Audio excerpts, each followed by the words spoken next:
Peggy 18.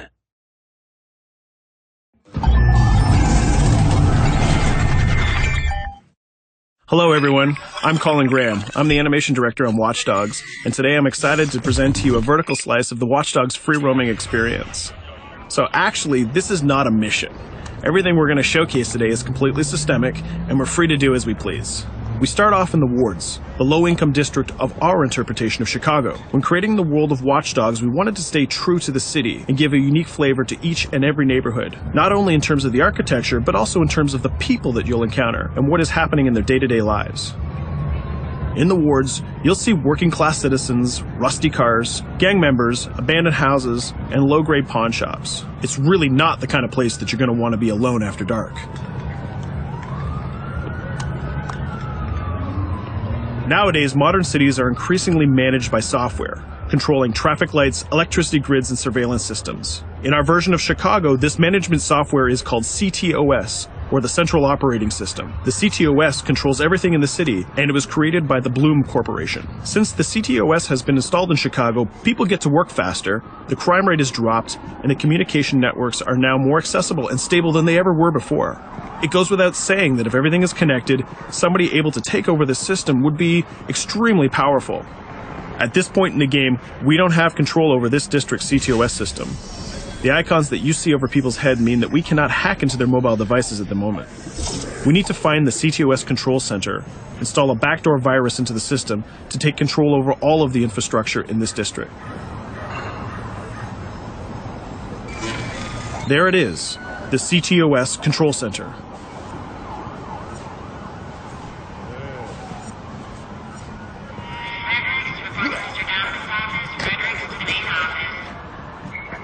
Watch it. You're walking someplace you got no business. It's heavily guarded.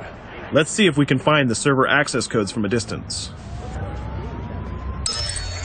With cameras, we can explore restricted areas without being spotted, tag different guards, and access details on their lives. What the hell is she doing with that weasel motherfucker? It seems that Bloom employees all have a sort of shady past.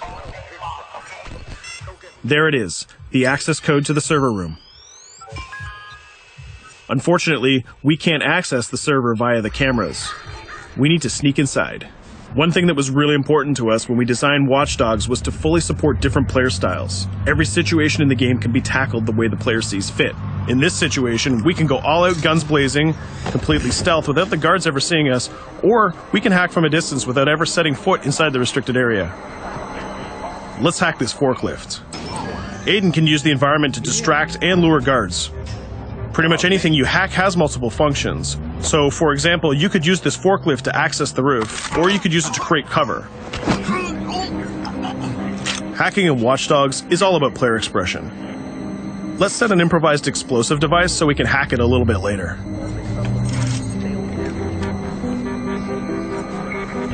You'll also notice Aiden's low-profile stance.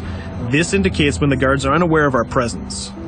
We'll try to reach the upper level of the building to see if we can gain a vantage point over our opponents.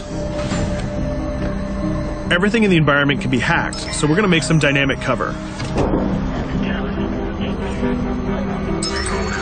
That's how you spend a day off. Some quality meat. We'll use this forklift to lure the guard towards our IED that we set earlier. Let's see how this plan unfolds. You're working them on.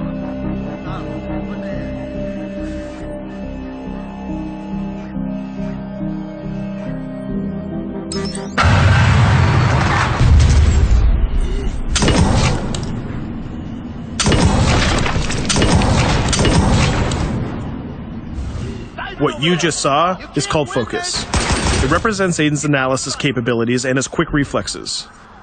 This gives the player more time to combine core game mechanics together, such as shooting, hacking, and driving, in order to handle more complicated situations.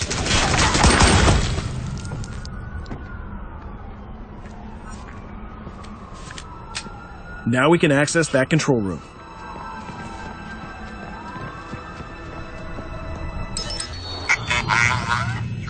Drop 2, 5.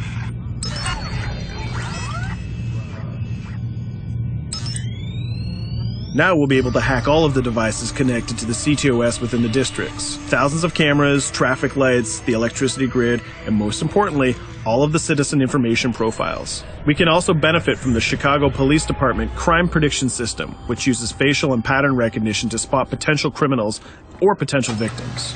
Since this is a pretty rough neighborhood, I'm pretty sure we're going to stumble on some suspected criminal activity pretty soon.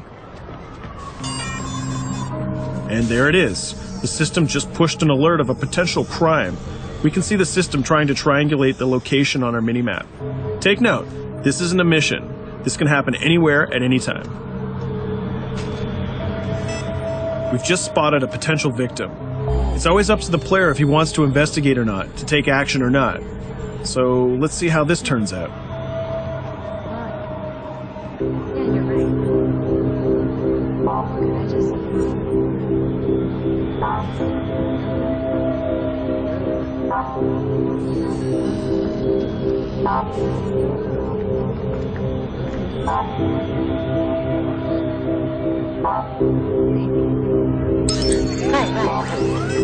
You think you're leaving me? Huh?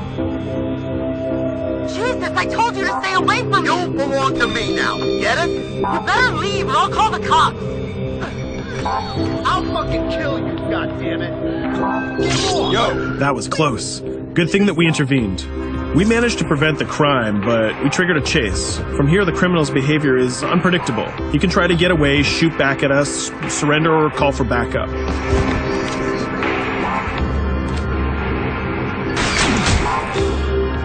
It seems like he decided to get away by car. Let's chase him down. In Watch Dogs, we have a wide variety of vehicles. Each one of them has their own unique properties and handling. Let's see how we can use the CTOS to our advantage to neutralize this criminal and leave the cops to deal with him later.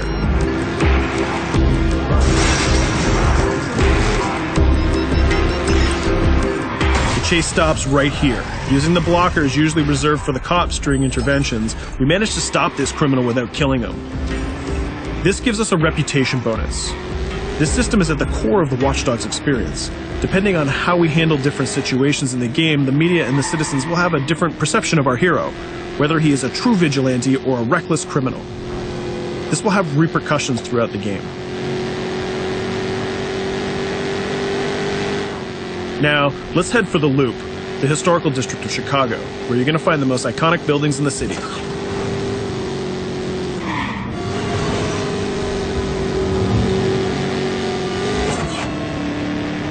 We're going to go to a gun shop to see what arsenal is available for players.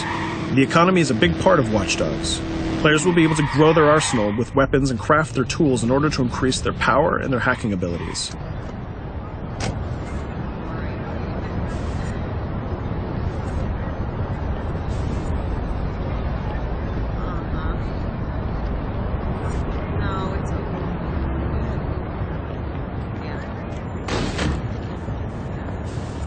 You will find all of the weapons that you would expect in a traditional shooter. Pistols, assault rifles, guns, sniper rifles, and grenade launchers, just to name a few. A lot of bullets were fired in our last encounter with the CTOS guards. Let's stock up on some more ammo. Finding everything.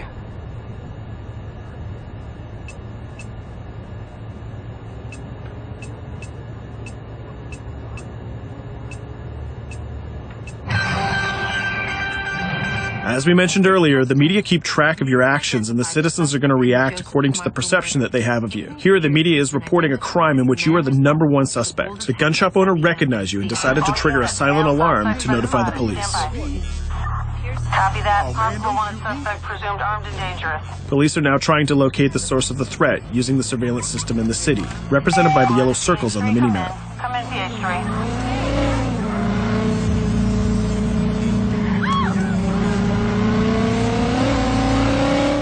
Aiden is able to stall their efforts by hacking into their communication systems while avoiding the scanning areas.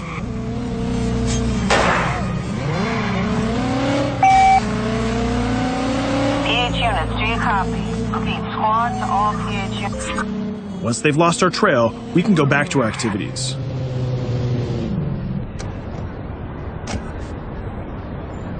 One thing that Bloom did to win over the population of Chicago with the CTOS project was to install free Wi-Fi hotspots throughout the city. Free Wi-Fi is cool, but not very safe with someone like Aiden Pierce around. Hacking into this box is going to give us access to every device that's connected to it. So let's see where that brings us.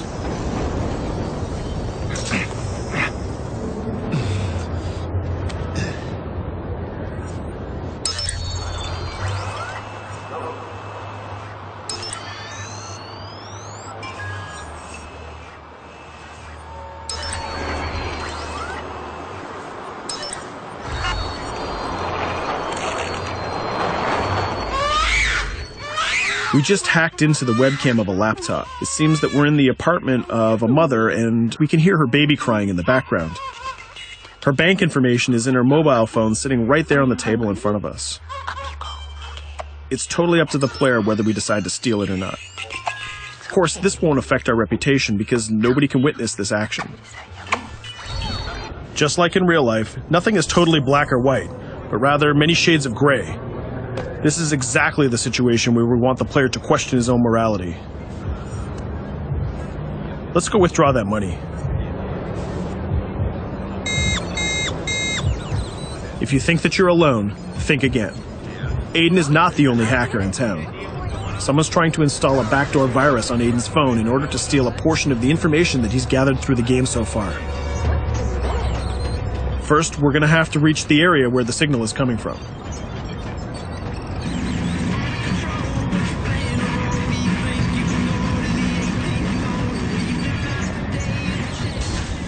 Using our profiler, we're going to try to identify the hacker before the installation finishes.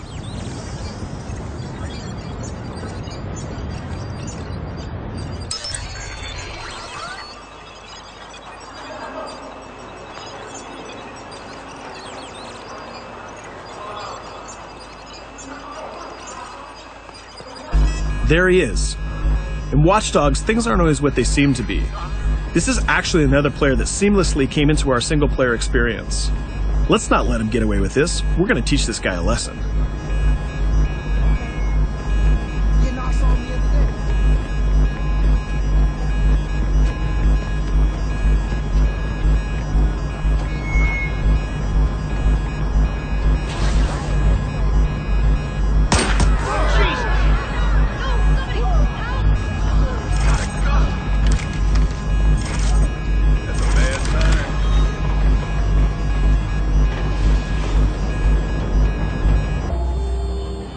We stopped the hack, but the hacker managed to get away.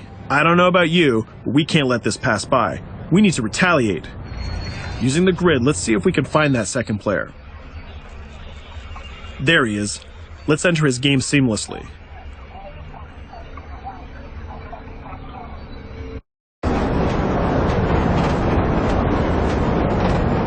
The second player is not yet aware of our presence. If we act carefully, he might think that we're one of the many NPCs in the city.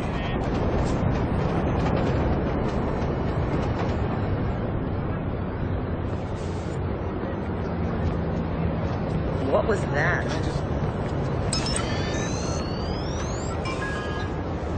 So let's find a place to hide and start hacking. What's going on?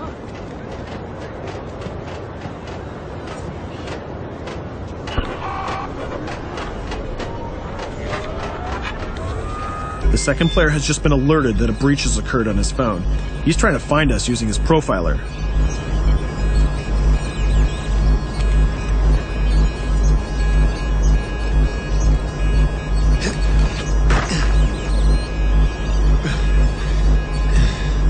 He's dangerously close. Let's hide in the car. We're spotted. Let's get out of there.